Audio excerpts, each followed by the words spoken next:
stuff that the city does, the chipping and stuff, you compost the chips or you reuse the chips in the parks? We reuse the chips. We're not composting anything right now, except, well, we're collecting compost and sending it to LeMay right now for a year, and then seeing how much we produce, and then we'll start composting, and that will also incorporate yard waste and stuff from landscaping. And the composting is being used, can you give us a briefing sometime as to how that's gonna be used? I would love to. Yeah. Get dried out, Hannah? I figured you were wet from earlier today. I worked at the nursery, I always thought Yeah, do you have a, March was worse than February. Yes, so I have an extra, I printed two. I can share my screen with the agenda. In February, you usually have like one, like, flu week. Yeah, every week. Start printing 3. But if you're on the transplanter, Always felt feeding really, seedlings in behind a tractor all day with that mud and the rain blowing in your face, it's miserable. Well, I'm glad where I farmed, we had calves. Well, the tractors have cabs. Oh, but not the plants. Yeah, not the guys sitting in the back. We had equipment for that too. Yeah, oh no, that's, wow. Wow. Well, see, that's hard work. is this Tanya, the 360 number by any chance? Yep. Yes. Okay, Hello. wonderful. hi, Tanya, Tanya, Hi. Hi. can you see us? What are you doing? No, I'm trying Good. to, I tried to do it on my iPad. It wouldn't work on my iPad. So now I have you guys on my phone. So now I'm going to email, and I'm going to try to log in through email because I think I could see you guys last time through that link. So I'm trying that as well. I don't know why Zoom All right. is such a challenge for my computers, but it is. So let's see here. Because I liked to be able to see everybody like last time. When I go in here last time, though, it said it wouldn't work, but it looks like it might be working now. And from your unable to detect a camera or microphone. So Tanya, because you're in here as a participant, I can't seem to, oh, you're coming in. There you are, yay! Awesome. Wonderful. Okay. Excellent. So you're in as a participant, but I've allowed you to speak, so you can mute and unmute yourself whenever you want to speak or not speak. And I'll rename this. So to star, Tanya. that's just a star 6, right? I think so. Okay.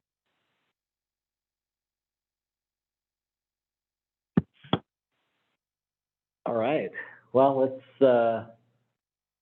call to order the Tumwater Tree Board meeting for Monday, April 10th, 2023. Let's do roll call.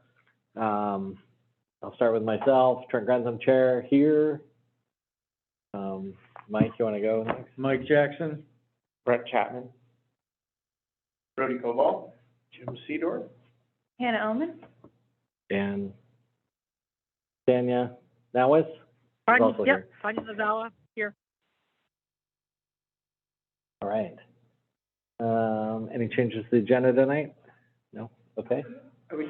Are we doing a update on the Arbor Day plans? Yes. As part of your report? Yes. Thank you.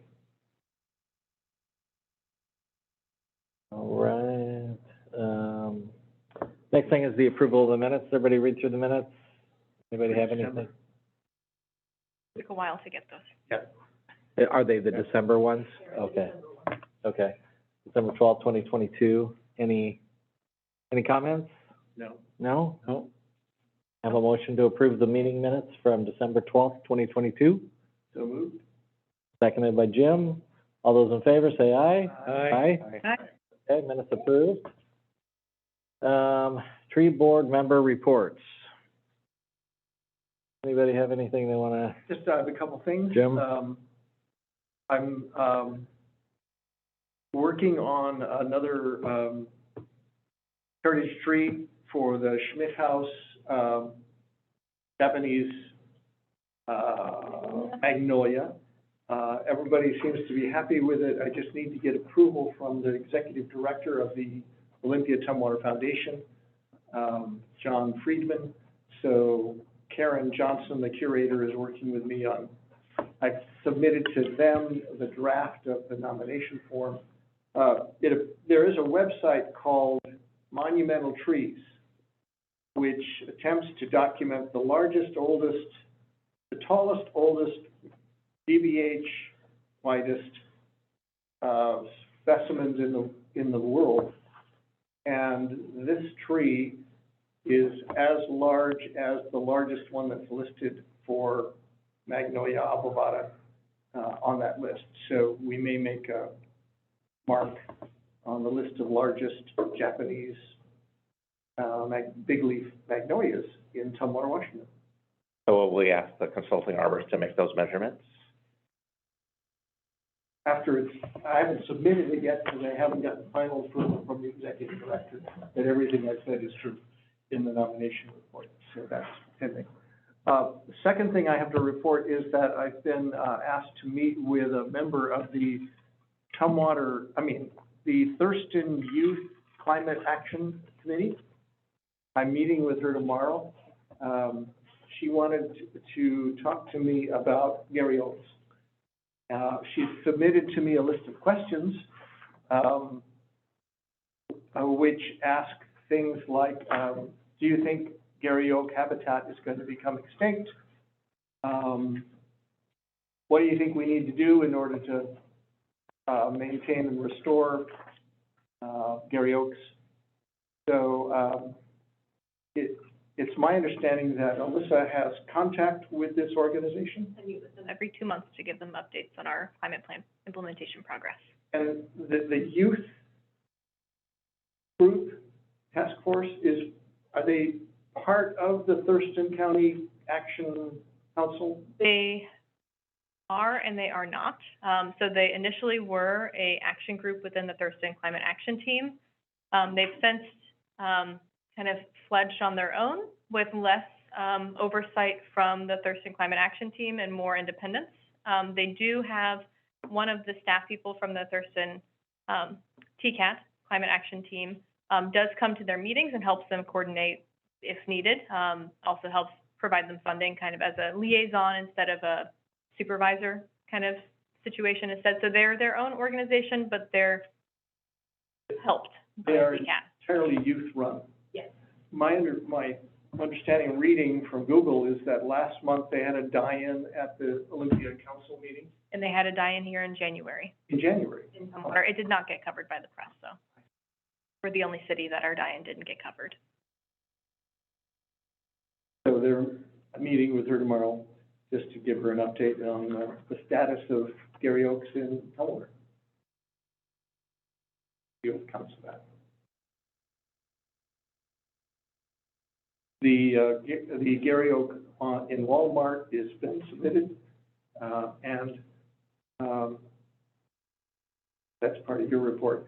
The rest of the Gary Oaks are in more residential areas. So I'll be approaching the property owners in Tumwater over by Starbucks. Behind Starbucks, there's 3 Gary Oaks in 2 lots. And then I know of 3 more that eventually will be submitted for heritage status. Having lucky hold of the Fred Meyer Corporation or Oh, yes. Kroger Industries? Well, yes and no. Just today, I finally got to the store director who has been out of town, and he said, I don't understand. The city says the property owner lives in California. He thinks the property owner lives in Ohio.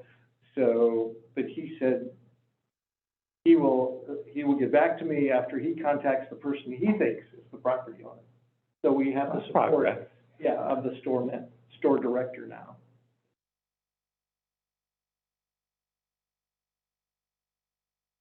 That's all I have to report. We don't have anything to do Wednesday at 10 o'clock. I invite you to campus to celebrate Washington State Arbor Day. The governor will be speaking, the commissioner for public lands will be speaking.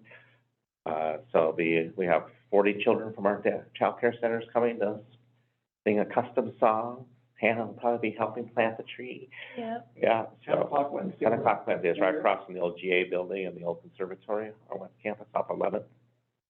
That's kind of a big area. I mean, you mean where the totem pole used to be? Yeah, Okay. Is there parking? there's visitor parking on campus, so check the website.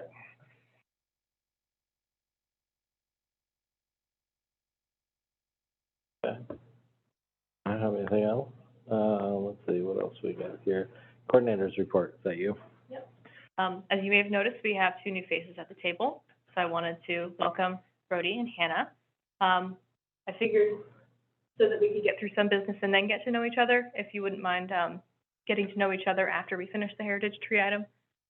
Not that I don't value y'all, but we have a lot on the agenda and 2 additional staff people here today that I want to make sure don't have to stay longer than they need to. Perfect. I have tentatively scheduled the Thurston Regional Planning Council to present on the carbon sequestration white paper, October 9th meeting. Yes, so all of our meetings after today until September are joint meetings, and I have limited ability to add additional things to the agenda. They're very focused All on of them, the planning commission. all with the planning Are commission. they on Tuesdays then? Well, good, I get a break. If you don't want to wait until October 9th for the carbon sequestration white paper, the Planning Council will also be presenting that same piece to City Council work session on May 23rd. And I wanted to pose to the group, do you want them to come again in October? Do you all want to go to the work session? We can do either or both. Putting it out there that they're going to be presenting it twice on behalf of the City of Tumwater. Once to the council and once to us. Yes. Planning, The City Council work session, who is presenting? the Thurston Regional Fine. Planning Council. There's so many acronyms that start with T and end with C. Thurston Regional Planning Council. They're the ones who produce the paper, so they're contracted as, And can we keep them on the calendar and then see if we can get to the May 23 meeting?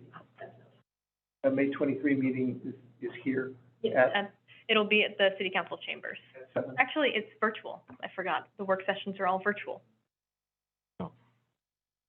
Can you give us the details? Zoom, excellent. What day is May 23rd, is that Tuesday? It's normally Tuesday. Yeah, okay. I submitted a grant proposal to Department of Natural Resources for $40,000 in funding for a city property tree inventory. So that would be adding the new required fields for the street tree inventory that we don't have. Also, kind of ground truthing some of the trees that may have been removed physically or replaced that were in the 2018 street tree inventory to make sure that it's staying current. We have a method to update new trees that are planted, but removing, we don't have that working smoothly yet. So that would be for updating the street tree inventory and for doing an inventory on city-owned properties, so parks, buildings, wellhead protection areas, other stormwater sites, to get data on what trees are there. For some of those larger sites, it'll not be like a tree by tree, but kind of like a sample and then superimpose that for the site. Also included in that will be a maintenance plan. So we'll look at the deferred maintenance, try to create priority maintenance areas and schedule that out for a 4-year cycle as the urban forestry management plan dictates, as well as getting cost estimates for that. So I think the tree inventory is a very significant part of our work. And I would hope, although we saw it when we did the urban forest management plan, I don't know that we analyzed it. I would hope that September, October, November, we can put on the calendar an analysis of the tree inventory. Maybe it'd be a great time to do that when you're saying you have this update coming along. Not only just telling us what it is, but I think it'd be good to study it and say, particularly if we're saying we have an inventory from 2018.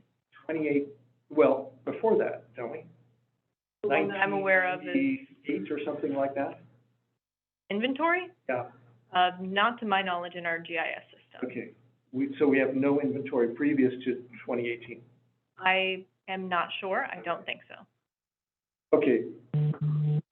Yeah, I think it would be important for us to take a look at what it is and whether that's what we want, given diseases and all kinds of stuff. And then to look at it, you're saying every 4 years, and say, how has it changed? And are we moving in the right direction or the wrong direction in terms of our tree inventory? But not only quantity, but quality. And this would expand, right now we just have the street tree inventory, so we don't have an inventory, to the best of my knowledge, for any other city-owned properties. So this will help us establish the baseline, and my view for this is that, one, it's like 6 actions in the urban forestry management plan in one, so it helps us implement that. But also, I have my eyes on proposing an urban forester or an urban ecologist position for the next budget cycle. This would give them a really good idea of exactly what we have. They'll be working on the ordinances that if they get funded, they'll be working on the ordinances that we're all part of, improving right now, as well as on the ground work, including some of the stuff that Grant and Dave are going to talk about in a few minutes. But really just getting a good picture of exactly what the state of trees is on city properties, more than we do now. At next month's joint meeting, we should have a draft of the tree and vegetation protection ordinance, so 1608. I actually received it today, so it should be coming. Can we see that before the meeting? Yeah, it'll be posted at least the Wednesday prior to the meeting, and we're going to meet with the consultant. I haven't even opened it yet. Make sure that it is, hopefully, there's a lot of comments. It's hard to read with that many things on the side, so we're going to see if we can resolve some things to make it cleaner so that it's not so confusing. It's in a track changes format, but there's like pages of comments in the margins. I have a hard time looking at it. I want to make it better for other people to look at.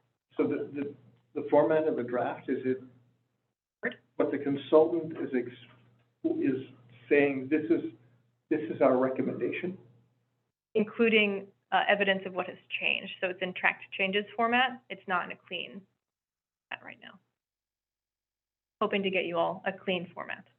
Well, I'd be interested in comparing the old and the new side by side. I'll be providing that as well, but probably what's going to be put in the packet is a clean, I guess. But I'll talk to Brad. I'll send it out.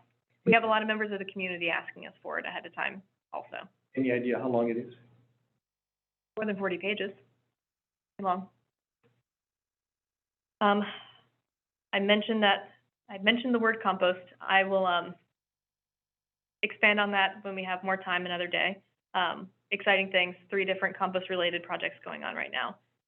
None that we're producing and getting to use right now on site.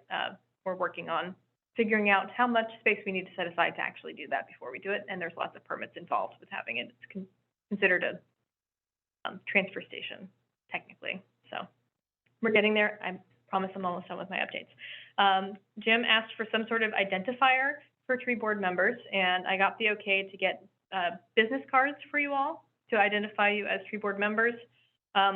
What info would you all like on there? Just your name, any sort of credentials that you have, tree board member, anything else? I don't know that it needs to have any of our credentials other than saying I assume it'll say we're a volunteer tree board member and our name, and the contact information I assume would be you. So we don't have anyone from the public contacting us directly unless we give them that information. Any other information or changes that you'd like to see for that? Well, my request was based on first Arbor Day. You know, how does some stranger walking up to the historical park know who we are versus maybe we're there to get a tree versus are we somebody that they should talk to? Secondly, you know, when I approach people about heritage trees, for example, who am I? You know, I say, I'm Jim Cedar with the Tumwater Tree Board, but how do they know I'm telling the truth? I mean, I don't have a uniform or anything like that. Actually, I just bought a Tree City hat, which anyone can buy. And I thought I'd wear it at an Arbor Day. But I thought, you know, if we're in public in particular, and if we're gonna promote more tree planting and that sort of thing, then should we have some sort of identifier that we can give to people that say, yes, I'm a card-carrying tree board member or something like that. I am. Let's say I am. Can we customize that, or is it licensed, like we add Tumwater Tree Board member to that hat? That's what It comes came from the Arbor Day. Arbor Day Foundation. Trying to get 2 for 1 here. Yeah. I got a hand-me-down Tumwater hat, so we'll try to get you all new ones. What about in lieu of a business card? I know when I was at the Parks Board, we had, just a name tag. Yeah. I'll ask about a name tag.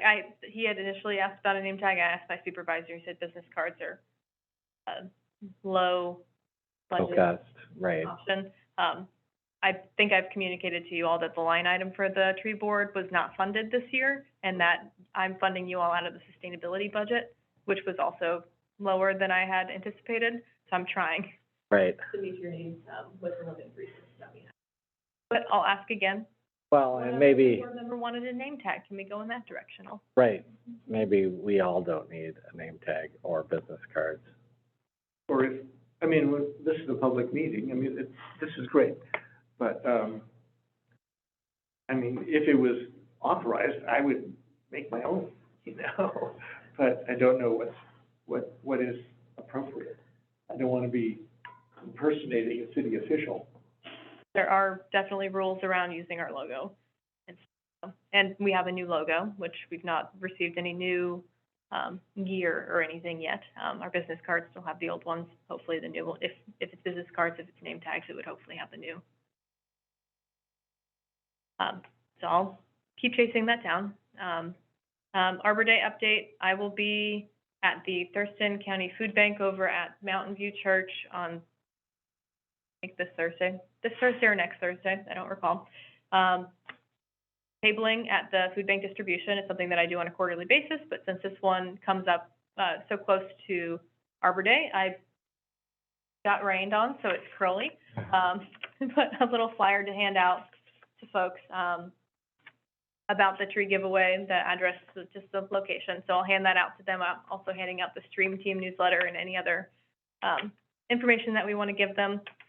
Might have some stuff on our water incentives, but, so I normally end up interacting with close to 200, 250 people, from Tumwater or South County. So I'll be handing them out a non-curly version of this. I will, also got rained on a little bit, but I put together the seeds, that we got this year. And I added this handout from, National Wildlife Federation on how to provide water for monarchs. So they can have food, both host plants and, water. Hopefully that helps people steward them a little bit more. 50, packets of seeds of the showy milkweed, and then we have an additional 50 of, Pacific Northwest pollinator wildflowers. So 100 seeds, 100 plants. I'll be picking up the plants on the Friday before. I think most of you said that you would be there. Brent was, going to float as via a feather in the wind on that day there if he wants to, but not obligated to. But everybody else that had previously come to a tree board meeting was going to volunteer at Arbor Day. So I'm counting on you all. I'll be there. I'll have the plants. I packed all the bags. So there had been previously packed bags to hand out. They had the old heritage tree map and last year's plant list. So I printed the plant list for this year, folded it up. I made a new postcard instead of putting the heritage tree static map, because tonight it may change. So I wanted to make sure it was accurate. So I put a QR code on a postcard to bring them to our new story map for the heritage trees, so people can use their smartphone to find the new map, which hopefully brings some traffic to the new map, and it just has information about heritage trees, learn about more QR codes. So otherwise the bags are the same material. I did grab some more things from National Wildlife Federation and stick them in a little bit about gardening for wildlife, the application process for getting your yard certified, but pretty much the same. Yes. I believe previously we you told us that the city was supporting follow-up on people who take trees. It was in a memo from when Brad, was in my seat, that was a desire of the tree boards. So is there any plan in 2 weeks for us to encourage people to give us their emails or take a picture? Or that sort So, in some of the material that, Brad left me was a tree care pledge. I was thinking perhaps we have people sign that. It has a space for them to say that, one, I'll take care of the tree, but also their name and address. Phone number spot as well, so that if they want the tree, they maybe don't have to sign the tree care pledge. That would be ideal. And then we can have some of their information to follow up with them at a later date. of- Who would do that? Good. I'll print copies and have, the flyers there. And so you'll get the names of people who get trees, who volunteer to give us feedback, whether the tree survived. And they did it. I'll at least have their contact information so I can follow up with them maybe in 6 months or so and say, how did the tree planting go? How's your tree doing? And then, the last update, I tried to make it short, I'm sorry. Because of Jim's, experience with the Fred Meyer tree, and, also my own with the chestnuts and getting a verbal yes by a property owner, not anything in writing. My supervisor and I have worked to put together a property owner consent form for the heritage trees. I'm working on getting that added to the story map, to the survey that you, fill out for the nomination form, rather. It's a survey, but it's a nomination form. So they'll have to print that out and sign it, or have the property owner sign it. It also, lays out exactly what is in store for someone who has a heritage tree on their property, what, the opportunities are for them to get assessments and whatnot, and also, if they want to delist it, how they go about that process, and making it clear to them that they can't cut down the tree, unless we have a waiver and we have the forester come out and they try everything that they can to make sure that the tree can't be cut down. So it lays out everything for the property owner, and have written proof that they consent. One of the challenges we've talked about is when the property changes hands. Yes. So we're also working on, trying to figure out a notification way of doing that. I think that we're gonna need to work that into the 1608 ordinance, that perhaps we make it the property owner's, responsibility to tell the buyer that but I don't know how we would enforce it. That's the tricky part. So we'll continue to work on that as we refine that ordinance. But that's where the heritage tree section of code is. I should know, are the chestnuts in the cemetery official heritage trees? Okay, I nominated them. nice. They have been since January. Okay. Done. Sorry. We do have one member of the public. It's the Jolt News, from public comment. Yeah. Any public comment this evening? Please raise your virtual hand if you'd like to speak, Jolt News.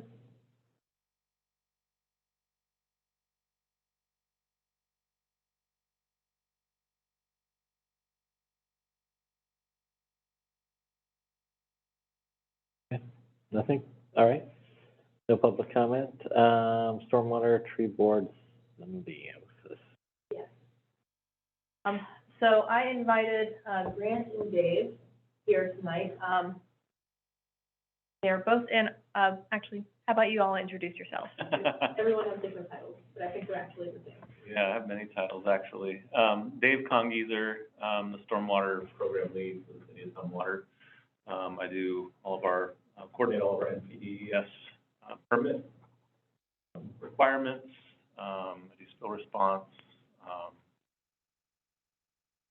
I've been working with Grant a little bit on habitat restoration projects and whatnot too. Stormwater Nexus. Grant, take it away. Yeah, hi, everybody. Grant Gilmore. Work with Alyssa and Dave in the Water Resources and Sustainability Department. Focused on conservation, habitat restoration, education, and outreach. I think the nexus for my work really really crosses over heavily into the work you guys are doing here, as well as Dave's world with stormwater. You know, I just attended a stormwater advisory group today with the Washington Stormwater Center, and trees came up again. So trees are a main focus for a lot of the efforts associated with stormwater and obviously restoration. So Dave and I are very interested in the work you guys are doing, and hopefully we can both help, you know, with some of these efforts. So you all have communicated to me before that you want to learn how we can kind of stack on tree planting with our stormwater. I've communicated that we can plant near stormwater features, but not within them because of the liner. So I invited these guys today to talk about the opportunities and limitations for utilizing stormwater locations for tree planting. So we do have a couple places in mind for some future planting, so we'll get to that. But if you want to talk about how trees and stormwater interact first. Yeah, a couple of, two things that wanted to talk about real quick. So a lot of the stormwater features that we have around the city, you know, they look great for planting a tree or, you know, many trees, big open spaces, you know, they're gonna, you know, trees suck up water, which is great for stormwater. But in reality, the facilities that we have around the city are engineered to specific, you know, infiltration rates, specific soils. So any type of planting that would occur within the stormwater facility itself would alter that infiltration rate. So unfortunately, there's limited opportunities for tree planting within a stormwater facility. You know, that being said, there are some opportunities that we looked at just over here, actually off Israel Road, right as you get over the I-5. There's a big slope that goes down to an infiltration pond there. The bottom of the pond, you know, that's the engineered design area, but that slope would be a great spot. Is this the L&I? No, the other side. Just on the other Other side. side. Yeah, so, yeah, just after you cross over I-5, if you look off to the left, there's a big slope on gotcha. some houses. Two ponds? There's two ponds down there, one's a wet pond and one's a dry pond. Yeah. So, the wet pond overflows here into we the go, dry back. pond. Go. Yeah. Keep going. Yeah, there it is. Right there, too. Yeah. So that's, there's a big flat area right down there, but there's the slope area that goes down into the flat area, which is, a perfect opportunity to plant some trees on that sloped area, so. If you said that trees would, not the word that you used, it's engineered, you know what the infiltration rate is. If you plant trees too close, that would change it, I assume, positively. But is that, am I wrong? A lot of it depends, it's very site specific. So if you say you got a bermed pond, and if you want to plant trees on those berms, those roots will cause, you know, roots for the water to get through that berm. And so it would They'll compromise. penetrate Yeah. because of the roots are there. Yeah, it would compromise. I would think it would hold the soil more, so it wouldn't. No, not necessarily. And then the types of trees sometimes too, you know, if they shoot off runners or if, you know, there's certain types of root structures that could compromise the liners. So, being that it's an engineered structure, you know, we maintain all those facilities on a yearly basis. So they basically take a mower in there and everything gets cut. The other thing too with putting trees near stormwater facilities is the leaf litter that they produce. It can cause some altered water quality, phosphorus and whatnot. So that's something else to keep in mind when we're thinking about trees and stormwater facilities. The deciduous trees, you know, tend to drop a lot more leaf litter. The evergreens, you know, not as much, but still they can alter the pH of the water by the needles that they drop. So some of those things are considerations too when trees are part of the planting plan for a water facility. One of the things we've talked about is if there are trees in the subdivision, less water will get to the retaining pond. Yeah, Is that true? yeah, and that's the second point I wanted to make too, because I coordinate our NPDES permit. Our NPDES permit is a permit issued by the Department of Ecology that regulates our stormwater, that enters, the ground and the surface waters. And it's a huge permit. There's a lot of, rules governing how we operate our stormwater facility, but, we're up for a new permit in 2024, and one of the proposed changes to the permit is gonna be a tree retention piece, and I'll read it to you, what they're proposing. They haven't really figured out the exact pieces of this yet, but this is kind of the direction they're going. So the proposed language for the Phase 2 permit, which is us, is no later than, an unspecified date quite yet, no later than X date, permittees shall document existing landscape canopy cover and riparian tree canopy for the permit coverage area and document canopy change over time. No later than unspecified date, permittees shall adopt and implement tree canopy retention and restoration objectives in order to support stormwater management and water quality improvements in receiving water. So the work that you guys are doing, we're kind of getting a head start on this already, which is nice. I'm not sure exactly what this, they put some vague language in there about, tree canopy retention and restoration objectives. I don't know what those look like, but they could be something that we set ourselves. It's coming in the language of the permit, as well as just the overall business that you guys do, for trees around the city. So, there's gonna be some synergy there. The tree inventory that you guys are taking on right now, it's gonna be a huge piece to this. I'm not sure exactly if the tree inventory includes canopy, because it sounds like they're looking at canopy cover, which is a little bit different than inventory. But, you can make some, Two pieces. So there's the inventory, which is the measurement. You do have canopy cover, but not over the entire city. This is only for city properties, but we do have an urban canopy assessment that GIS did as part of the urban forestry management plan, and they have a methodology that they can repeat over time, as they get new data. Perfect. So yeah, as this rolls out in the new permit, the language will tighten up a little bit, and we'll figure out exactly what they're asking us to do as part of this permit requirement. So, but like I said, I think we're kind of a couple of steps ahead of a lot of other jurisdictions that have the same permit requirement. So, positive thing. So am I correct in assuming that if we have more trees on the, I wouldn't say uplands, but the non-stormwater land, then the stormwater retention ponds need to be, is that true? Well, aren't they catching water runoff from streets and things? Yes. Certainly. Yeah, I can give you some input here. So basically, stormwater ponds are designed to retain a certain amount of impervious runoff from, let's say, a development. So they're going to be designed and sized to receive a certain amount of water coming off of those impervious surfaces. Yeah. So, it's all pre-engineered before these projects even get laid out.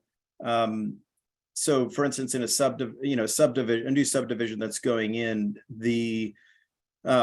based on the ordinance, the engineers will design that stormwater pond to meet those guidelines for treatment.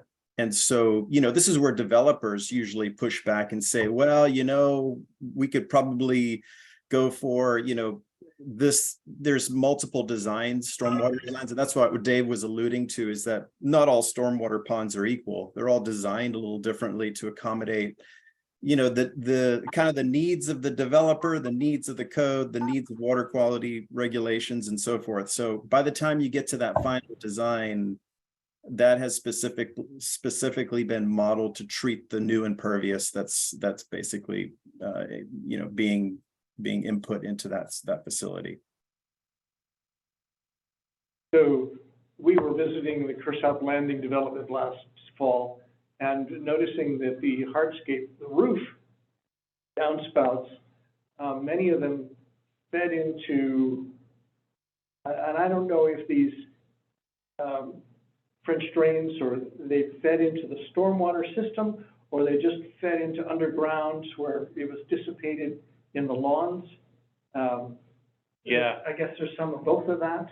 Some of both of that. It really depends on the soils that are present on site. Typically, here in Tumwater, we've got really great draining soils for most of the city. There's some areas of the city towards, about Black Hills High School we have high groundwater and whatnot. But typically, if a roof drain system doesn't require treatment before it's infiltrated, so a lot of those just go right into the ground. There's a dry well system on site. They're fairly small for the amount of runoff they receive. Some sites, they will have a collected system that goes to the stormwater facility. Like I said, it doesn't need to be treated, but it does, convey to an area that might infiltrate a little bit better or something like that. And I live in a subdivision in Foster Place where there are stormwater drains, but there's no need for a pond. The drains go underground.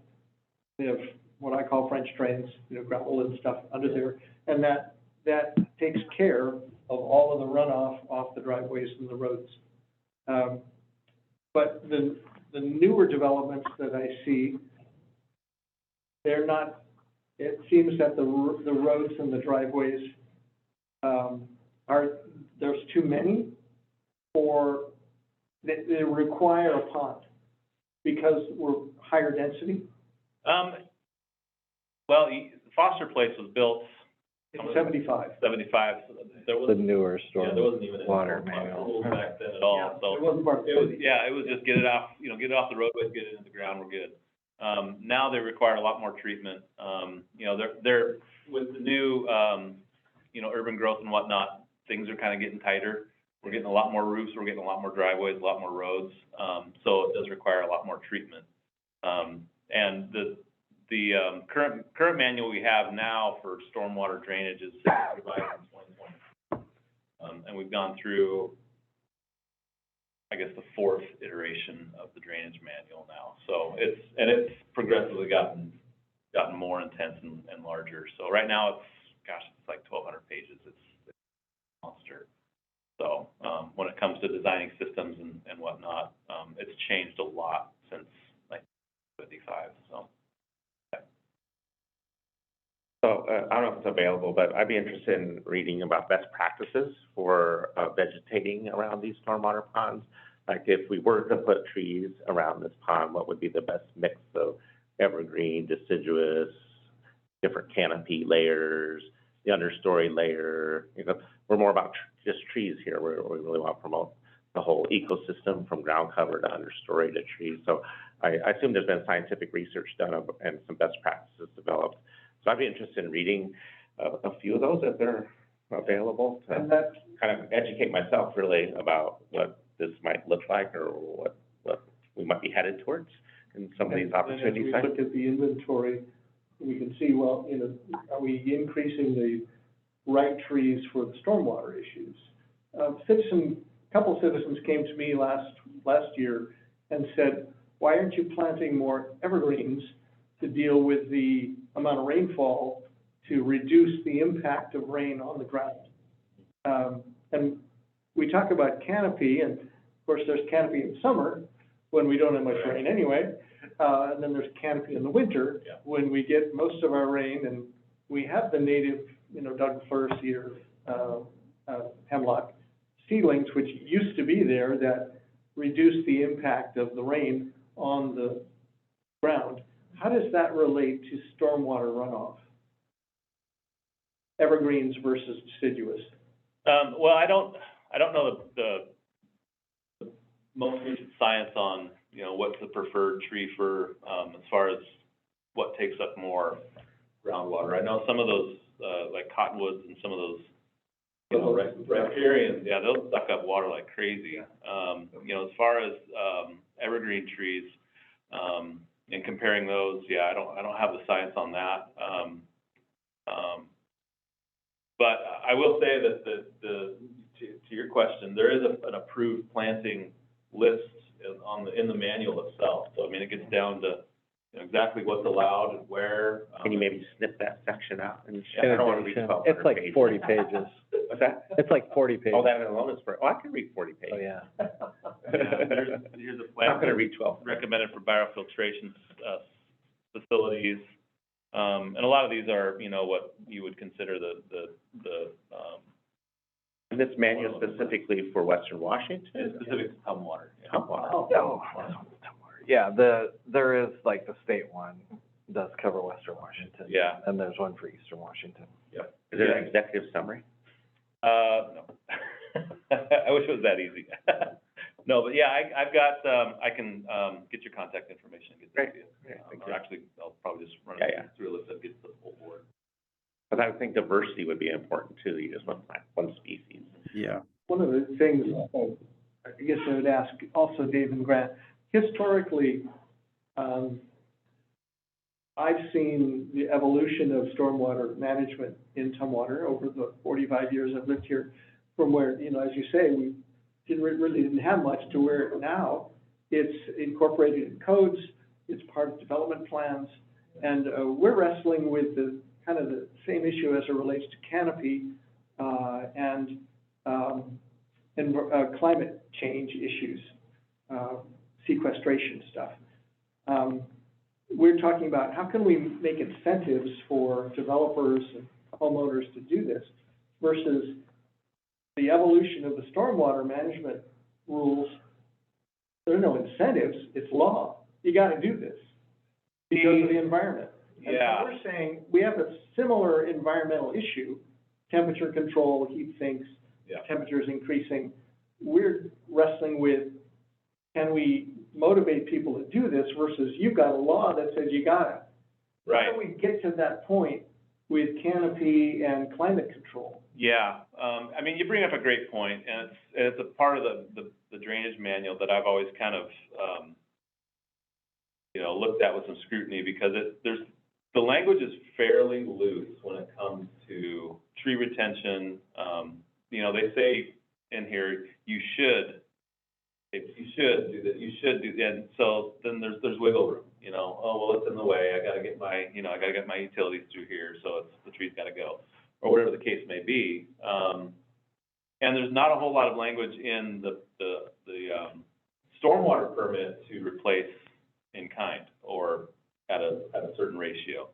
And that's where it gets into more of the community development side of things on what's required of, you know, if you take out trees, you're required to do X amount. It's not currently in the manual. I don't like the squishy language when it comes to this. I think it should be more definite. You will do this, you will do that. Or you have to, you know, here's the consequence.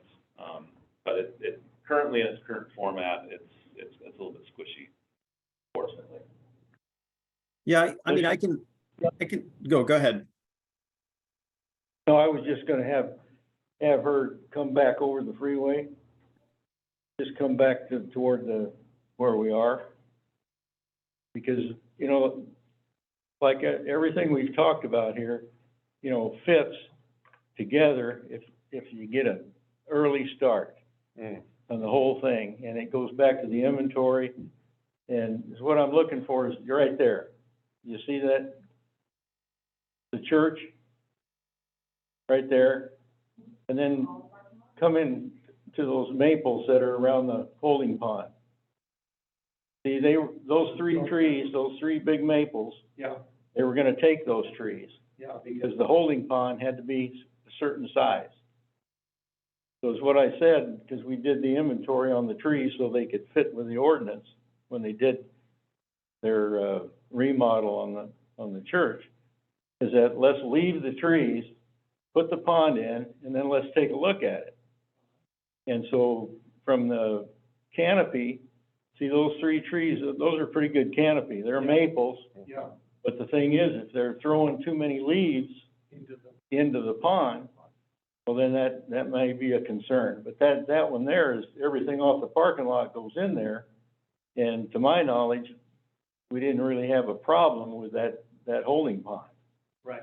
you know? But we worked from the beginning of that thing all the way through. You know, compromise. It was a compromise. You come back over this side of the freeway, Yeah, and, you know, that big holding pond there, you're at L&I. Yeah, no, the one to the right. yeah. No, come over on this side of the freeway. The L&I. No, the other way. The other way.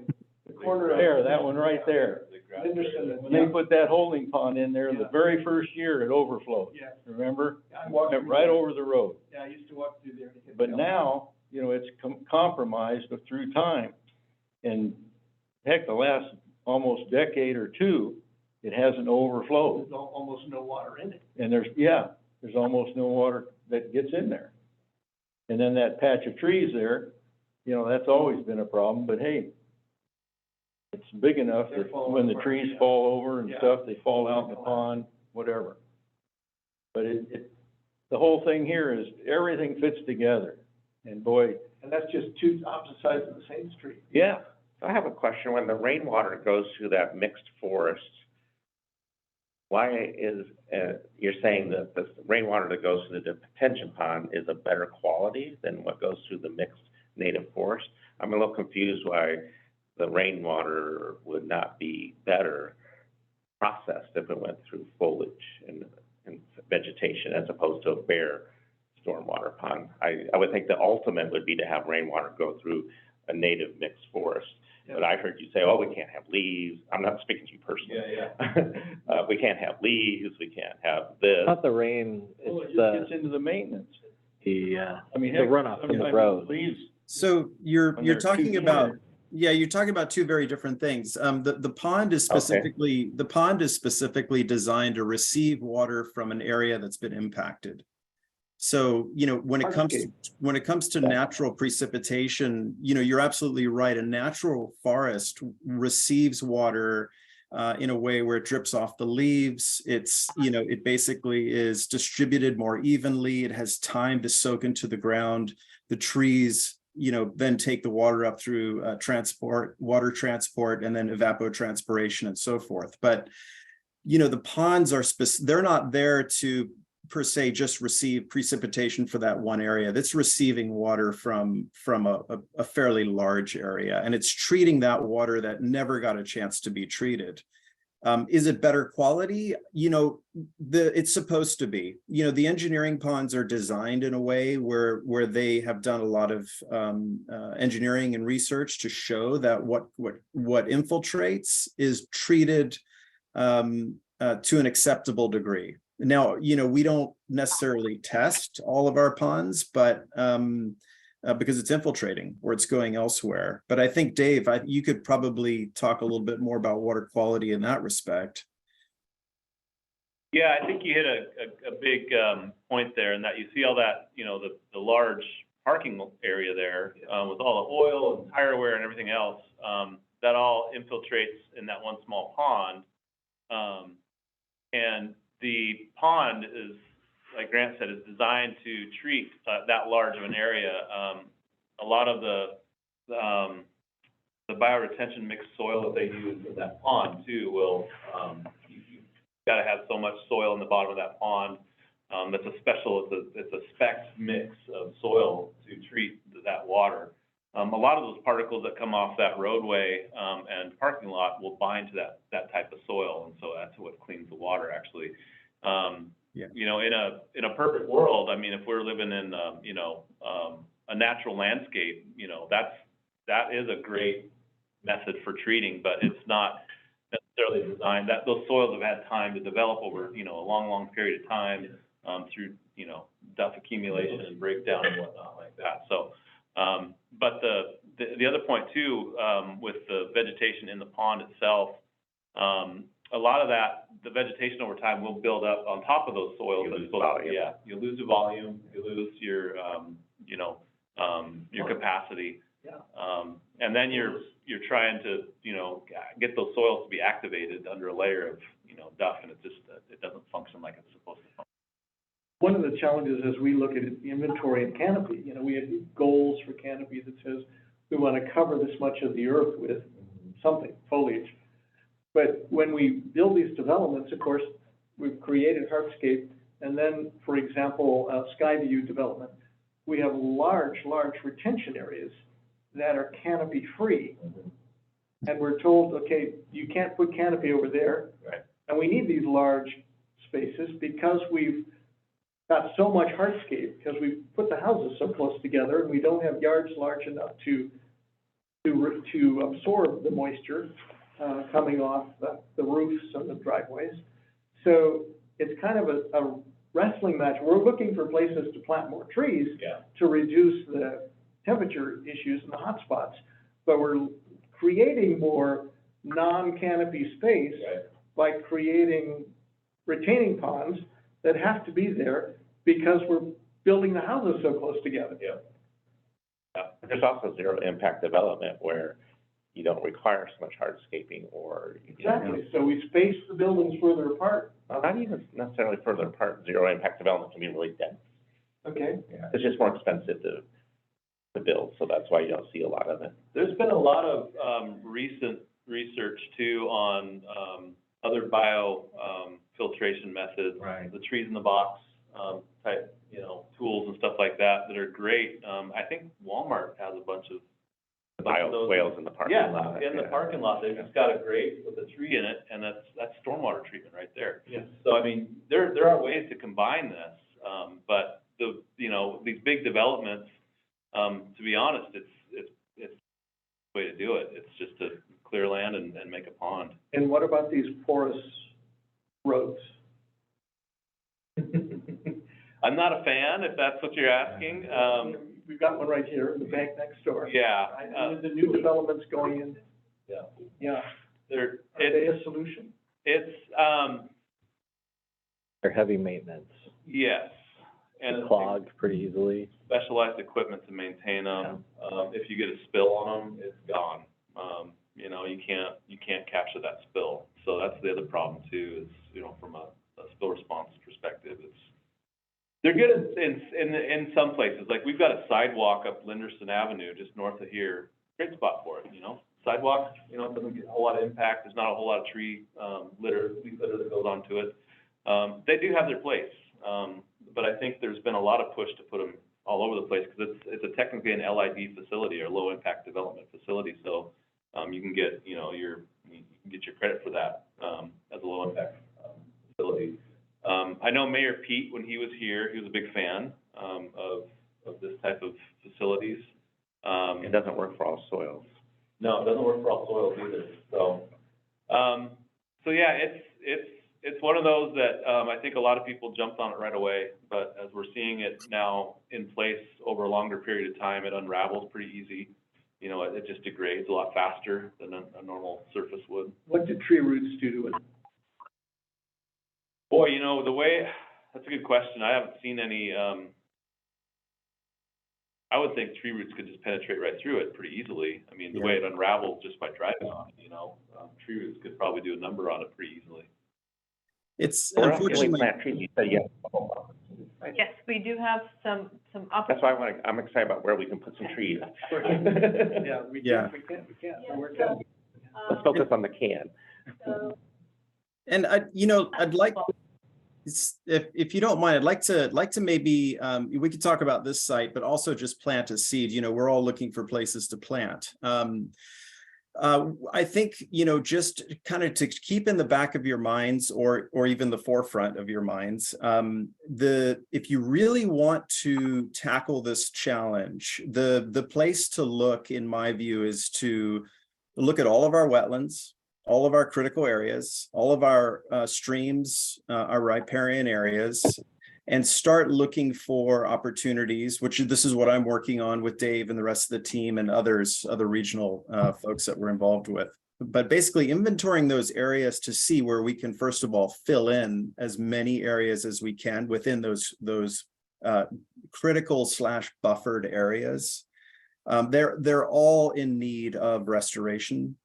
And then from there, once we've assessed where those opportunities lie, start to piece together where on private property we can approach property owners and say, hey, we would like to connect to this as a wildlife corridor, or an opportunity to maybe enhance a trail system we can connect that runs through the city, from park to park or system to system. And create maybe even a recreational opportunity out of it, so people can enjoy the natural landscape, So I think, those are things, I think, instead of trying to combat what the developers are trying to take, I know Alyssa and Brad have been working on updating the ordinances to address how we look at mature trees on a site. And what the opportunities are to keep those trees on site. Are there going to be incentives or credits, or maybe even an expedited permit process for developers who are willing to keep more mature trees on the property. These are the things I think, Alyssa, haven't you and Brad have kind of been talking about these things in some of your meetings. Yeah, the tree board is involved as well. Yeah, so, I think we need to keep pushing those messages. And then sites like this one off of Israel Road, keep in mind, there is, as Dave was saying earlier, every site is unique and will have its own set of criteria. The goal is always to keep Northwest native species at the forefront. But in a situation like this, where we're dealing with sidewalks, tree, lighting, we're almost looking now at a situation where we need to plant trees that are not going to harm the sidewalk, that are going to be closer to the sidewalk. And then maybe as we move down the slope, we can mix in some more native species. And I think one of you had mentioned diversity. We want to have as much biodiversity in there as possible. And then the other thing is we want to look at these planting opportunities as just phase one. So if we're looking at this site, for instance, as a project, what we want to do is we want to plant trees of a certain size, knowing how fast they grow, what type of watering they're going to require within the first, let's say, 2 to 3 years, until they, have a success for take. And then we want to come back in after maybe a 2, 3, 4, 5 year time period and start to plant an understory, so that we start to really, make the most out of this tree and create these, in a sense, miniature forests everywhere. And hopefully at some point they start to all connect with one another. But there are a lot of opportunities. Do you have money to make? What's that? I'm sorry, do you have money to implement this project, or is that another grant opportunity? Yeah, this A one, double grant, your grant money. I think we've, obviously we've got, money for planting trees in our budget for the next 2 years. This is a site that I think Alyssa and Dave and I went out to. We felt strongly that this is a great opportunity for us to, for this to be one of our priority sites. It's just down the road from city. Model. Yeah, exactly. Just one of them. Exactly. There's a lot. And that's the thing, there's so many opportunities around the city where we can really increase the canopy. And I think we really just are dipping our toe in the water, no pun intended. We're really just getting started. But the Water Resources and Sustainability Department has grown substantially in the last year. And we've got a really good team now of people that, we're all focused now on really getting this type of subject matter to the forefront of the leadership at the city and the city council. And I think, so far we've had really great support. So I really do see things improving. What I would ask for, is as you continue your work here, if you see a location as you're driving around, just tag it on your GPS and send it to Alyssa or myself or Dave. Probably Alyssa's best to manage all that. And we'll go out, we'll take a look at it. And, we'll probably right off the bat have a good idea of what type of trees would fit best. What's the use? What are the impacts to the area? What kind of stormwater facilities might be in the area? What kind of utilities might be in the area we need to avoid? There are a lot of things we have to take into consideration when we look at each site. So.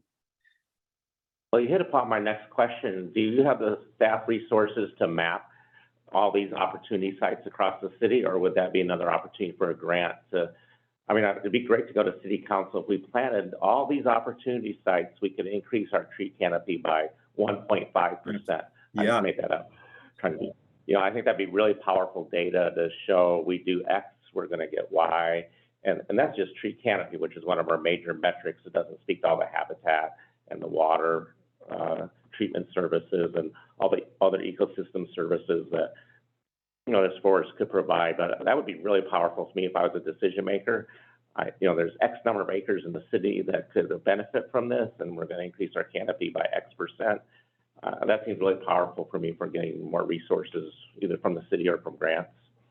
Our GIS vision, if that's something that they have within their wheelhouse. I know when I've done urban canopy assessments at past jobs, potential planting areas is definitely an output that is quantified, and then we figure out how much is private, how much is public, Right. how much is under I think we just start with the public. Power lines, yeah. Yeah, That would fit in really nicely with my permit compliance needs that I have too. If we set objectives, we're gonna have to report on our objectives, and if we have an objective of, 1.5 or 2%. We can match that. We want more now, trying to be Right, realistic. Yeah. Wasn't that information in the urban forestry manual? The urban forestry management plan did have canopy goals by land use. And for the open space, it was more than, I think, 10% increase was the goal. There are some areas where it had a lesser canopy. And this is a drop in the bucket, but it's more philosophical. I noticed on Little Rock Road, none of our, well, I should say none, very few of our roundabouts have trees in them. Most other roundabouts in Olympia and Lacey have beautiful, I mean, they're not big trees. Irrigation thing. yeah, it's a But I line of, was wondering if that's yeah. a model for adding appropriate trees back into our roundabouts. Just to show that we can see through them, and, but it sets the example that Tumwater is trying to put trees wherever they can, even if they might be small, even if they may not, a big native tree may not be there. And speaking of native trees, they don't all have to be big. You mentioned along the sidewalk, we have native hawthorn, we have native crabapple. All those are compatible next to a sidewalk, and really from a size-wise, you wouldn't want a big tree by the sidewalk anyway. So don't exclude native plants even next to the sidewalk, or trees. They don't all have to be big leaf maples or Doug firs, so that close to the road. Yeah, We should revisit the trees. So that's part of the street tree work that we'll be doing, and that's many months of joint meetings with the planning council. I think we had one win, like if the city said, this is what we're gonna do, we're gonna develop this site, and this is gonna be a model that could be replicated. I think that'd be a win for the tree board, a win for planning, a win for city council, a win for citizens. I'm sounding like a politician. But this has something really tangible, and boy, look at what we did for this area that could be replicated, I think would be really powerful. I think this area, to the best of my knowledge, is going to be probably the first area that we plant as part of this effort. So this is at the golf course.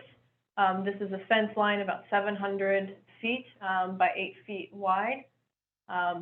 This is a top priority for us right now to stack many uses. So the stormwater crews removed a whole lot of willow. Yeah, this is a stormwater facility. You see, between the tracks and that road there, you see that all that green vegetation, that was all of our stormwater facility that, was non-functioning, because there was so much willow in there. So we took out all the willow, put some, they're called level spreaders, which basically spread the flow of the stormwater out evenly across the swale. There's a little swale right there that you can't really see from this view, but, and then it flows out, and around the corner and actually out into the river. But it receives all that treatment before it goes out to the river. And the stormwater that comes into that facility is from Cleveland Avenue, up on the hill by OB Credit Union and whatnot. So there's a lot of stormwater that comes through there. Currently it's functioning. We were able to get it, all the willow taken out and get it, hydro-seeded with the proper grass that it needs. But there's an opportunity between the fence and the swale where, the golf course would like us to plant some trees. So Grant, I think, has got some more particulars on this site on, how many trees, what type of trees, and some of those things that are gonna work for this site. But yeah, it's a top priority for a lot of departments here in the city, so. We're looking to plant in the fall. Can you give us an idea how many trees, or what the square footage or acreage is, or? Grant's been working on that. Yeah, I'm just developing the planting plan. We've had some preliminary discussions around the tree types. I think what we're going to do is we're going to come at this from a multi-phased approach. Depending on the inventories and type of trees we can get our hands on for this project. We're looking at, I don't have the numbers in front of me. I didn't bring that document with me, I apologize, but it's 700 feet by roughly 8 to 10 feet wide strip. So, we were looking at, I think, a couple hundred trees in a different variety of sorts. We'll probably overplant, knowing that we're going to lose some. We want it to be fairly densely packed, but not so much where we can't come back in and get some understory planted as well. And really, you know, you had mentioned, you know, kind of going back to the conversation we were having on Israel Road, you know, looking at that site as also being a potential model for, you know, how do you implement a project and what are the best types of approaches with this scenario at hand. This is similar in that way as well. You know, this particular site, we're going to plant very differently than the one off of Israel Road. Because we have different issues. One of them being the railroad. You know, I think that was one of the things we were thinking about, was, you know, what are the clearance guidances that we need to consider, you know, based on the railroad guidelines. So we've got to do some research to figure out exactly what we're going to be allowed to do there. But I'll draw your attention, and not to distract, because I know we're looking at projects. My goal is to work with the Parks Department and the golf course there to widen the buffer between the river. Yeah, you see that strip of trees. Yeah, my goal is to try and reclaim at least 10 to 20 feet all along the golf course, and see if we can start planting that with more of a buffer, riparian buffer. And you know, when we talk about benefit, the closer we can get to that river and the wider we can increase those buffers, that's where we start to win. Not only for, you know, for creating more canopy, but for creating more habitat. And it's also a you know, it's, of course, it's a salmon and amphibian and bird species bonus, because it's a riparian buffer that's in really bad shape because of the golf course. So again, there's so many opportunities, and it's going to take years and years for us to tackle them all, but we chip away. You know, I think we just again, no pun intended, we'll just keep chipping away at it. So I hope we normally have our field trip in September. Perhaps this year's field trip could be potential planting areas. Yeah. If you all are amenable to that, we could decide later. Will this be a community planning opportunity to get the community involved? Yeah, absolutely. Yeah, so one of the things that I do is represent Stream Team, and so I have the capacity to build volunteer events, and especially in partnership with the Parks Department, wherever they can join on. But you know, Stream Team is, if for those of you maybe who have been involved with it or haven't, is a regional effort that's funded by REAP, which is the 4 jurisdictions. That's the Regional Environmental Education Program. And basically now that COVID is, you know, we're back to kind of normal practices, we're ramping up on all of our volunteer activities, our education outreach, hands-on science experiences, and tree planting is a big focus. So if hopefully we stay out of the pandemic world for a good amount of time, so we can keep rolling with more and more volunteer opportunities. So yeah, I'm really excited. It's a lot of work, but there are a lot of people that are anxious to get stuck in, which is great. I'm just time checking that it's 8:15-ish, and we still have 2 other items to get to before we also start to get to know each other a little bit more. Is there any opposition to moving to the next agenda item, or any unresolved questions? But thank you both. I mean, I'm super focused on tangibles and deliverables, so this is super exciting to see that something tangible is happening and being planned, and I think the more we emphasize that, the more traction we can get. I just got a quick question for the group. I know, Grant, we did this with our Palermo site, we did some reclaimed plantings, where we go to a site, we reclaim some stuff and replant it. Nice. Is that something this group is open to? I mean, it saves a few bucks. It's kind of another opportunity for volunteers and whatnot, especially on these developed sites they're gonna get, you know, leveled. Anything there is gonna go either to the dump, or it's gonna get piled up and composted. As just another opportunity, I know there's a couple sites that we went to. I mean, gosh, the Indian plum and the alders, and a lot of these are really easy pickings when it comes to reclaiming some of that veg. That's something this group would be interested in. Yes. Okay. And, you know, even if it seems that our development and permitting process is so long, we know that it's happening. You could go in a year early and root prune. You know, increase the survivability of those transplants, and know what you're gonna get. I mean, you could do an inventory, and perhaps in that process, you'll discover some stuff that might cause the developer to mitigate where they're gonna put the curbs and sidewalks. Yeah. So that we don't move some stuff, because it's great where it is, and we prepare the other stuff that we wanna move, so that it increases the survivability. Point, yeah. So, the next item on the agenda, if it's all right, Trent, Sure, let's fire away. is another one with Grant.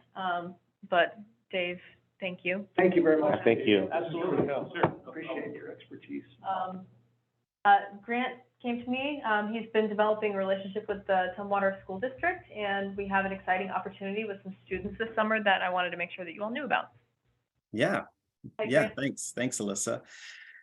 Yeah, so as Alyssa had mentioned, Tumwater School District has been a priority for me, just to build that connection and relationship, and so things are going very well. Right now, there is a joint effort to create a summer program.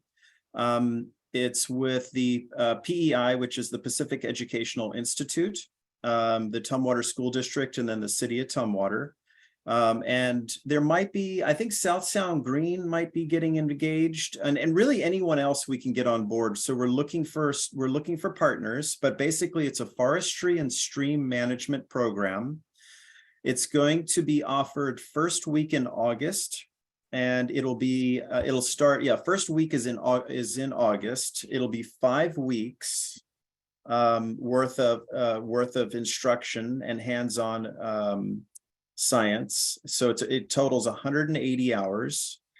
The framework consists of forest practice law. Sorry, let me go back. So it's high school grades 9 through 12. They're going to take a total of 16 students. It's going to be, the subject matter is going to consist of forest practice law, with a focus. One of the subjects is a focus on wetland delineation. I'm a wetland scientist. I teach at UW as well. So I'm going to be actually teaching that course. Watershed management from the headwaters to the sound. That's something as well that I'll be engaged with. There'll be a mapping component, and then there'll be opportunities to plant trees and to actually implement a restoration project of their own over at Sap Road Park. So right now that's what's on the table. We're in the process of developing that program, and we're looking for, basically individuals who want to offer their expertise if they've had careers in forest management or any related field that these students would really benefit from. So if you know anybody, if you yourselves want to contribute to helping educate these students, we're definitely looking for help. The other thing is that I think it's going to be fairly competitive because there's a lot of students that are very interested in the program, and that's why they're developing it, but they only want to offer it to those students who are really, really considering a career in conservation, forest management type work. So my guess is the students will have to apply, and they'll select, end up getting selected. I'm not sure what that process is going to look like, but and who's going to make the ultimate decision, because I'd hate to break anyone's heart. But yeah, so this will be the first of its kind a program that's offered, and if it's successful, which I'm pretty confident it will be, it's something I think that will end up be kind of broadcast out more on a regional level, because we really have a deficit when it comes to workforce development in these fields.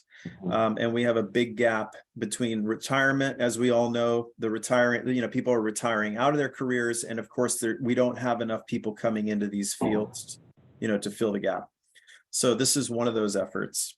And then of course, there's a whole host of other things going on, which I'd love to share, but I think this one really, really fits the bill for your group. Grant, a couple comments. This is Brody, new board member, so bear with me here. I myself am very interested, and I have a pretty strong nexus with my professional career and what you're speaking about. I also know that PEI works pretty closely with the South Puget Sound Salmon Enhancement Group. I Yeah. really recommend reaching out to them if you Okay. haven't already. And then I was just gonna let you know that DNR has hired a brand new position called an Outdoor Education and Training Program Manager, who would definitely be interested to know you're doing this. She's currently working on the agency's youth education and outreach program strategy for the agency. It's like the DNR's new strategic vision for that program moving forward. So she's partnering with a lot of groups across the state that are doing programs such as this, and I'm sure she would be a great resource to get plugged in with. Yeah, thank you. That would be amazing. And we should talk more offline. So maybe we can connect outside of this and chat a bit more. Thank you too. That sounds great, thank you. Yeah, thanks And for Grant, that. do the students get some science credit for this or environmental science credit? High school Yeah, credit? I'm sure they will. I mean, it's going to be a very advanced course, you know, especially for high schoolers. So I'm sure there are definitely going to be credits involved with this, probably more advanced AP style credits is my guess. Nice.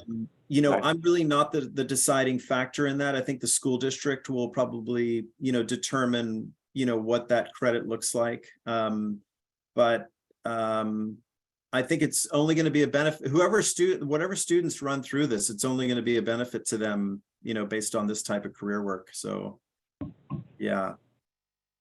And is this a Tumwater High School, Black Hills High School, just Tumwater School District thing? Yeah.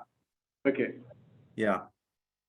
Yeah, so we're piloting we're developing and piloting it. And then I know that I've shared this with Olympia, Thurston County, and not so much Lacey. Lacey's they're trying to figure themselves out.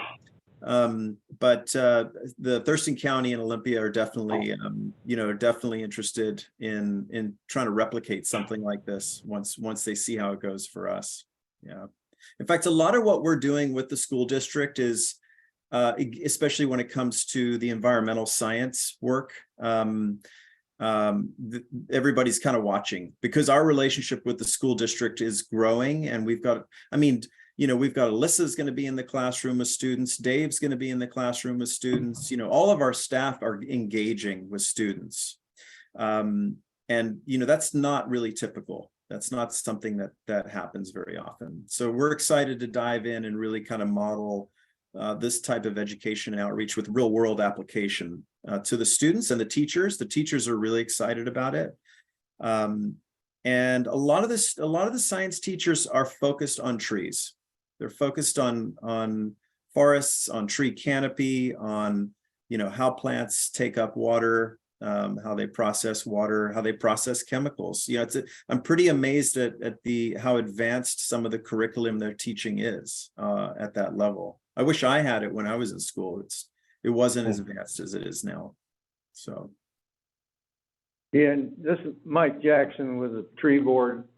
Do you anticipate quite a bit of field work, or is it mostly class? I think it's going to be a mix. I would say 50-50. The goal is to get them out. You know, it's during summer months. Okay. Yeah. The other thing too is, you know, we'll see where we end up hosting it. You know, it might be at a whole host of different sites around the city, based on what the educational instruction is. But obviously the school district has a massive amount of resources. So they have labs, they have computer labs, they have science labs, they have all sorts of equipment that they can make available to the students.